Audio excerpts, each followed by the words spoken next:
ये कहानी एक 17 साल की लड़की की है जिसने पिता के प्रोत्साहन से लिखना शुरू किया।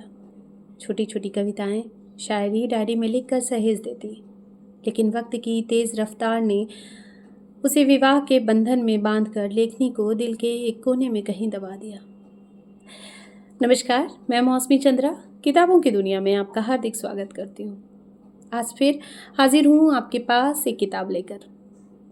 मैं नहीं जानती, मैं जो ये स्तंभ लाती हूँ आप लोगों के लिए, मैं किताबें लेकर आती हूँ आपके लिए, आप लोग उनमें से कितनी पुस्तकें खरीदते हैं लेकिन मेरी ये कोशिश है कि जो भी अच्छी किताबें हैं, देखिए किताबें बहुत सारी हैं और बहुत बड़े बड़े राइटर्स की कहानियाँ हैं, किताबें हैं, आती हैं और उन्हें खुद बहुत ज़्यादा प्रचार करने की ज़रूरत नहीं होती।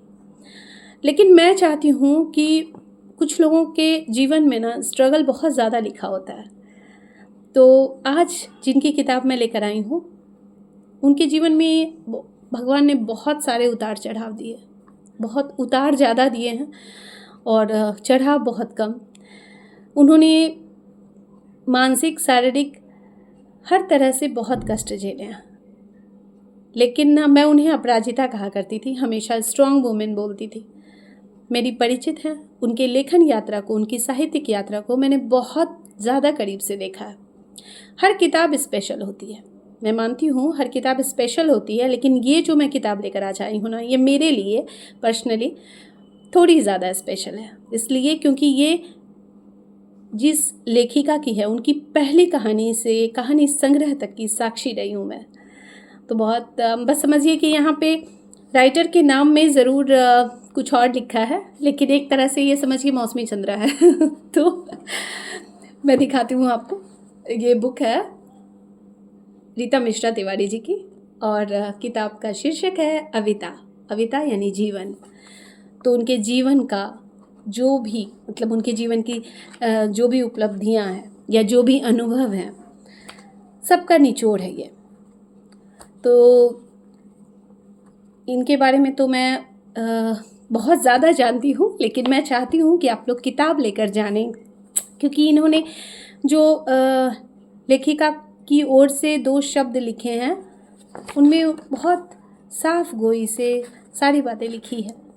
मतलब इन्होंने अपने जीवन के वैसे सारे पलों को लिखा है कि कैसे ये शादी के बाद इनका लिखना छूटा और फिर जब ये बिल्कुल जिस समय जिस औरत का अगर कि उनके पति अगर चले जाते हैं हमेशा के लिए उनको छोड़कर, एक औरत कितनी टूट जाती है, और उस समय इन्होंने कलम को पकड़ा। और ये नहीं कि कलम को पकड़ने के बाद उन्होंने सिर्फ अपनी दुख तकलीफ़ें लिखी, अपना क्षोभ लिखा, गुस्सा लिखा भगवान से, कुछ नहीं, इन्होंने हर विषय पकड़ा है।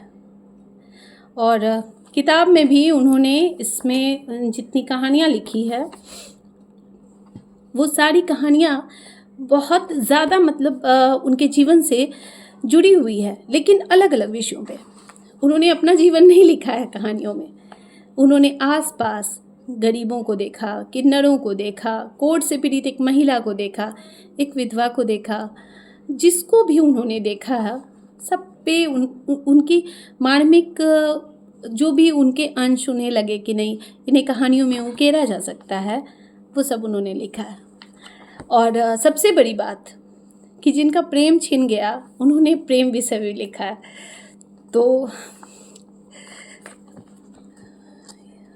आज मैं इसमें से आपको एक कहानी सुनाती हूँ जो कि अंगिका भाषा में लिखी गई है और बहुत ज़्यादा अच्छी तरह से मुझे ये क्षेत्रीय भाषा नहीं आती, फिर भी मैं कोशिश करती हूँ। और रीता दी अगर गलती हुई हो इसमें इस कहानी को पढ़ने में, मुझसे कोई गलती हो तो माफ़ कर दीजिएगा, लेकिन कहानी आपकी बहुत अच्छी है, इसलिए मैं चाहूँगी कि इसे मैं पढूँ।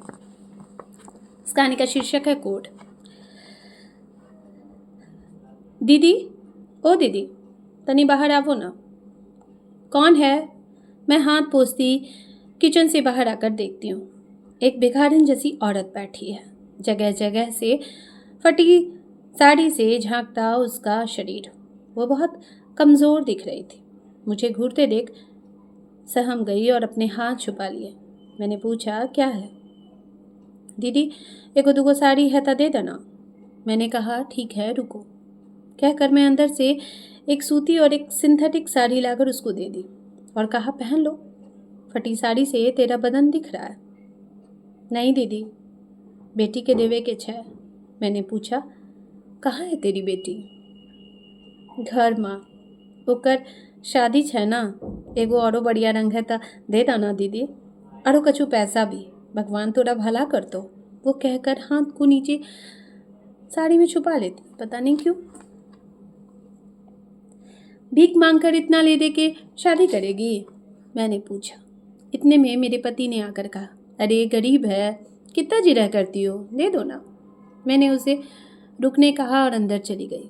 मेरे पास एक साड़ी थी जो मुझे पसंद नहीं थी, पर अच्छी साड़ी थी, तो मैंने बेटी की शादी है सोचकर एक डिब्बा चूड़ी और 100 रुपये लाकर उसे दे दिए। साड़ी देखकर वो बहुत खुश हुई। चूड़ी पैसे देखकर उसकी आंखों से आंसू निकल आए। मुझे उसकी खुशी देखकर बहुत सुकून मिला। भूखी होगी ना, ठहर, तेरे लिए कुछ खाने को लाती हूँ। इतने में मेरी जेठानी आकर चिल्लाने लगी उस पर, तू अंदर कैसे आई? तेरी इतनी हिम्मत, निकल यहाँ से, ये सब तूने दिए निम्मी? जी दीदी, पर हुआ क्या? आप इस तरह क्यों कह रही हैं? बेचारी गरीब है। तू कुछ नहीं जानती, जरा इसकी हालत तो देख। देख ही तो रही हूँ दीदी, कितनी कमज़ोर है बेचारी। क्या है? मैं अंदर चली गई। वह उसके लिए प्लेट में खाना और पानी लेकर आई और उसे देने लगी, पर उसने कहा, नीचे रख दो दीदी। नहीं, खा ले पहले, मैंने कहा। फिर से मेरी जेठानी गुस्सा करने लगी। नीचे क्यों रखना है? हाथ में लेना, लेगी भी कैसे? हाथ पैर सही हो तब ना। ये क्या बोल रही हैं दी? सही तो है। नहीं, इसे बोल अपने हाथ पांव दिखाए, दी ने गुस्से में कहा। मैंने उसे दिखाने कहा तो वो रोती हुई अपने हाथ पांव दिखाने लगी। उसके हाथ पांव में पट्टियां बंधी थी। क्या हुआ है? मैंने पूछा तो वो रोकर बताने लगी, दीदी हमें बहुत अच्छे रही हो, लोगों के घरों में काम करी के बेटा बेटी की पोसी पाली का बड़ा कर लियो।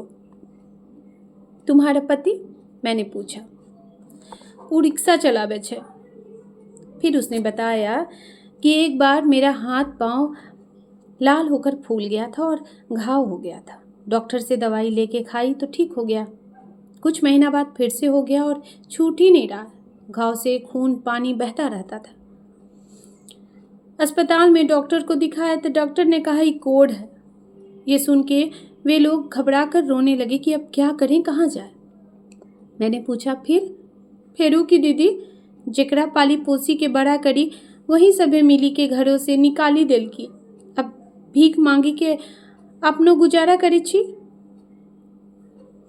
उसकी दुख भरी कहानी सुनकर मेरी आंखों से झरझर आंसू बहने लगे और मेरी जेठानी तमतमाती हुई अंदर चली गई। मैं ये सोचकर हैरान रह गई कि एक माँ कितना कुछ करती है अपने बच्चों के लिए, और संतान एक माँ को बिना इलाज के लावारिस सड़कों पर भटकने के लिए छोड़ देती है।